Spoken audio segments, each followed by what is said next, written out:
কঠিন সময় মানুষের সবার জীবনে আসে। এই কঠিন সময়কে আমরা এইভাবে কাজে লাগাতে পারি। আমরা ঈশ্বরকে বেশি সময় দিতে পারি। আমরা আমাদের ব্যক্তিগত জীবনকে, আমরা আশেপাশের মানুষকে দোষারোপ না করে আমরা ঈশ্বরের নিকটবর্তী হতে পারি। কেননা বাইবেল বলছে ঈশ্বর আমাদের ধৈর্যের অতিরিক্ত কখনোই পরীক্ষা নেন না।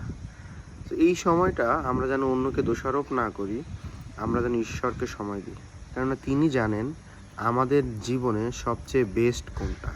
তো আসুন আমরা ঈশ্বরকে সময় দিই। এই কঠিন সময়কে আমাদের জীবনের সবচেয়ে বড় লেসন টাইম হিসেবে নিই, যেন তিনি গৌরবান্বিত হন এবং আমরা তাকে আরও কাছ থেকে জানতে পারি, যেন আমরা আরও তাকে আমাদের জীবনে সেই প্রধান আসনে বসাতে পারি।